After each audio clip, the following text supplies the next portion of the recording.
Number पे क्या discuss करना है? Okay, role of decomposer. जो डीकंपोजर्स का रोल है वो कहां पर बहुत ज्यादा इंपॉर्टेंट हो जाता है? इस जगह पर लेस इंपॉर्टेंट है, इस जगह पर हाईली इंपॉर्टेंट है। ठीक है, तो कई सारे फैक्टर मैं लेकर के डिस्कस करने वाला हूं, उसके बेसिस पर आपको कंपेयर करना है कि कहां पर क्या स्थिति हो सकती है।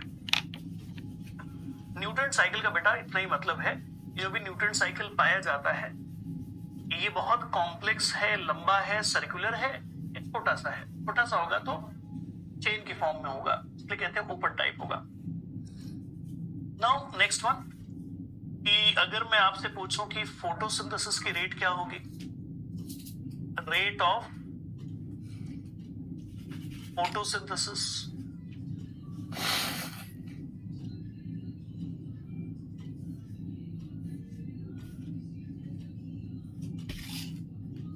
अगेन बात वही निकल करके आती है कि रेट के मामले में हमेशा कौन ज्यादा होंगे? आर सिलेक्शन, और ये कंपैरेटिवली स्लो होंगे के सिलेक्शन। ठीक है, next is number 7, red light efficiency. Red light के अंदर फोटोसिंथेसिस कर पाने की जो भी एफिशिएंसी है उसको लेकर के सारी बातें हो रही है। ठीक है, तो रेड लाइट को लेकर के बहुत ज्यादा एफिशिएंट कौन होगा? अगेन ये होंगे, और ये कंपैरेटिवली लो एफिशिएंट होंगे। अब इस बात को समझो, इस बात को समझो।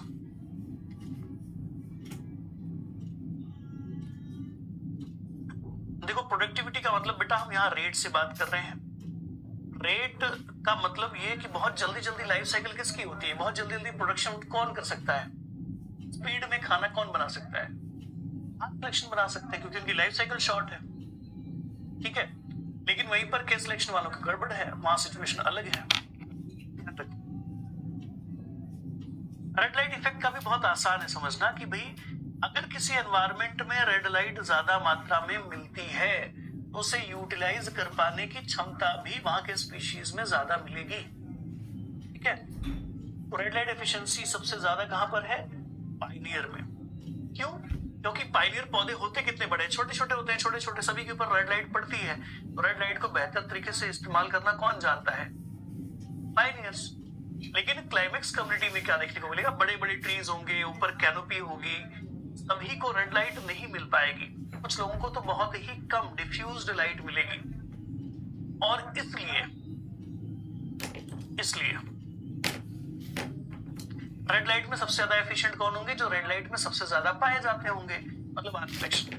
मतलब आपके खाने में या तो चावल ज्यादा है या तो गेहूं ज्यादा है। ऐसा क्यों है? आप चावल ज्यादा क्यों खाते हो? क्योंकि आप जिस जगह से पाए जाते हो, जिस जगह से बिलोंग करते हो, वहां चावल ज्यादा होता है या गेहूं ज्यादा होता है, इसलिए आपकी डाइट में वो चीज ज्यादा है। सेम बढ़िया यहाँ पर भी बात है कि किसी इकोसिस्टम में अगर रेड लाइट हर जगह पहुंचती है तो हर किसी को रेड लाइट को यूज करने का कोई ना कोई तरीका पता होगा। लेकिन जहां रेड लाइट का यूज ही नहीं हो रहा है उस जगह पर जाहिर सी बात है या रेड लाइट बहुत कम मात्रा में सभी को मिलती है, तो फिर उस जगह पर उसका यूटिलाइजेशन कम मिलेगा। बेटा रेट की बात हो रही है, मैं कह रहा हूं रेट देखो, रेट के हिसाब से हमेशा कौन ज्यादा होगा? Are selection. रेट मैं फिर से कह रहा हूं, रेट को देखो बेटा, रेट को देखो। Red light means sunlight. हाँ भाई हाँ, 680 nm की लाइट। ओके, चलो नेक्स्ट, और क्या है अपने पास? अब है नंबर 8, लो लाइट एफिशिएंसी। लो लाइट में भी पाए जाने वाले पौधे कहां ज्यादा मिलेंगे? तो लो लाइट के लिए ये बहुत ही लो और यहाँ पर पाए जाने वाले पौधे बहुत ही ज्यादा एफिशिएंट होते हैं। क्यों? क्योंकि ट्रॉपिकल रेन फॉरेस्ट जैसी स्थिति में जमीन के ऊपर पाए जाने वाले पौधे, ग्राउंड फ्लोर पर पाए जाने वाले जो पौधे हैं वो लो लाइट के लिए अडेप्टेड होंगे, लेकिन पायनियर कम्युनिटी में कभी लो लाइट जैसी सिचुएशन बनी ही नहीं, इसीलिए बात अलग है।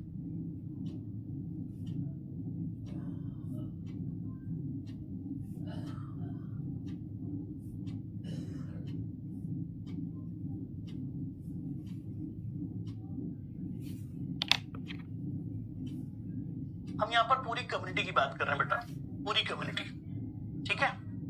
तो लिस्ट बना लेते हैं, फिर आपके हिसाब से चर्चा करते हैं के ऊपर। फिर है नंबर 9। नंबर 9 क्या है? That is entropy.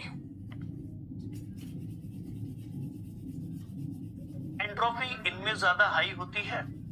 एंट्रोपी का मतलब रैंडमनेस है।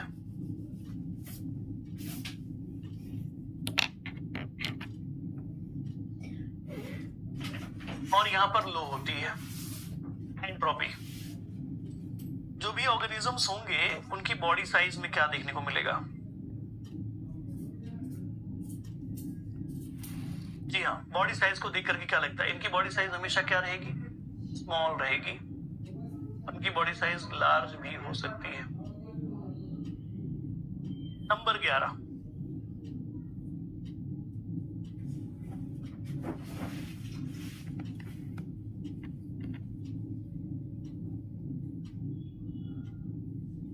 ऑर्गेनिक मैटर सबसे ज्यादा कहां पर होगा? तो सबसे ज्यादा यहां पर होगा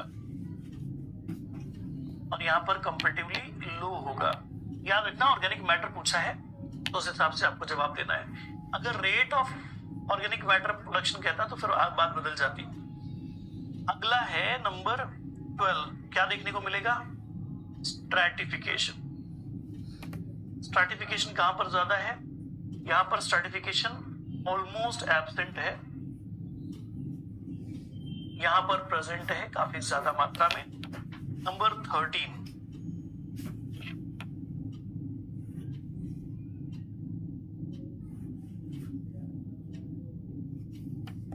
सिम्बायोसिस। सिम्बायोसिस काफी ज्यादा इंपॉर्टेंट हो जाता है के सिलेक्शन, सॉरी क्लाइमेट स्पीशीज के लिए। ये बहुत ही लेस इंपॉर्टेंट होता है पायनियर कम्युनिटीज के अंदर। तो फटाफट देखो, लिखो, फटाफट लिखो। नंबर में लिखने में मिस्टेक हो गया है। अच्छा, 6, 7, 8, 9, 10, 11, 12, 13, 2 बार लिख दिया। अच्छा,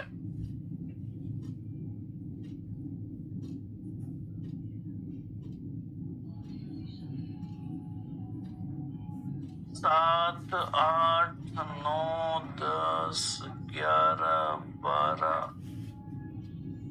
13, 14 हो गया लिख करके? क्लास नहीं शो हो रही है मुझे। वैशाली, अब समझ में आया क्लास शो नहीं हो रही है।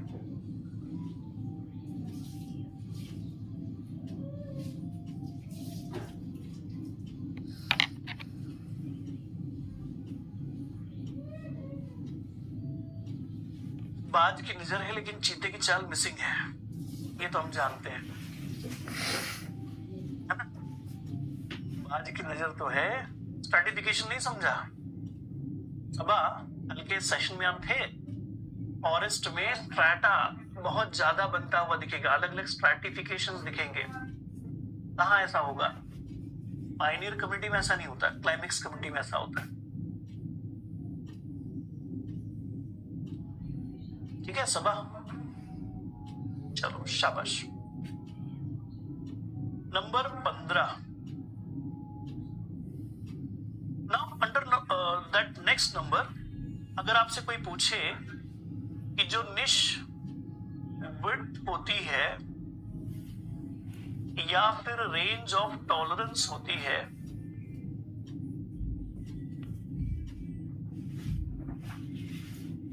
वो कैसी होती है? किसकी? आर सिलेक्शन वाले की बताओ।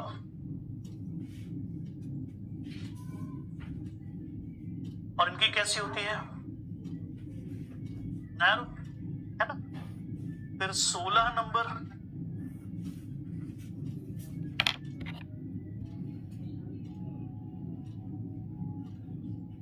Food chain. इस जगह पर काफी ज्यादा सिंपल मिलेगा, काफी ज्यादा कॉम्प्लेक्स मिलेगा। नंबर 17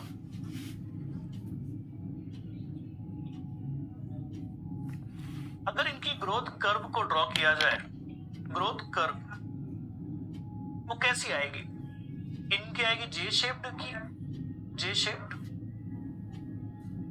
इनकी आएगी S shaped.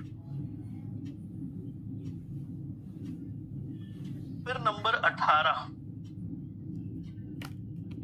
Seed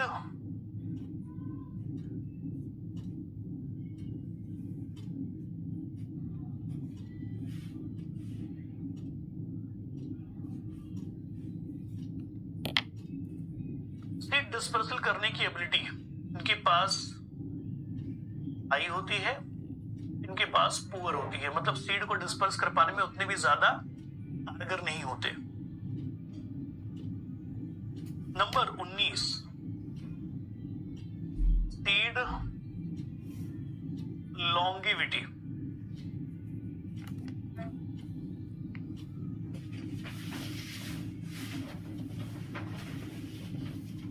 seed longevity इसकी काफी ज्यादा है, इसकी कंपैरेटिवली कम है। ठीक है, ये है सारे की सारी जानकारी।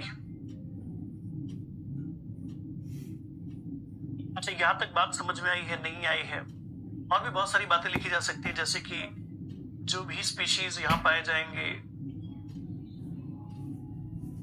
ये लाइफ हिस्ट्री स्ट्रेटजी लिख सकते हो।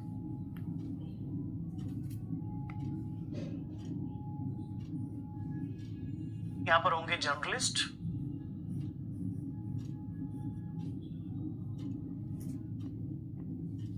स्पेशलिस्ट। चलो देखो जल्दी से।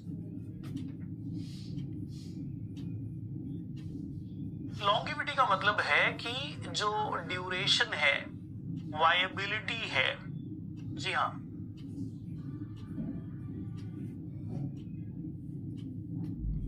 वायबिलिटी, वायबिलिटी से हमारा मतलब है कि कितने टाइम तक वायबल बना रहेगा सीड या कोई चीज, इसको लेकर के चर्चा है।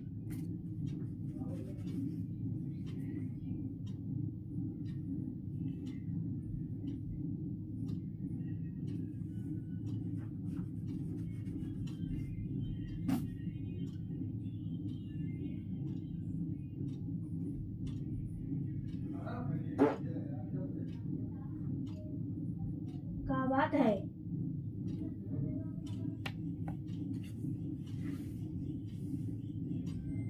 हो गया ऑफलाइन शोइंग।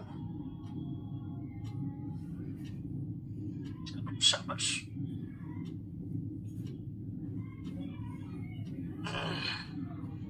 चलो ये किसी का बाकी रह गया था, लिखो जल्दी। पायनियर में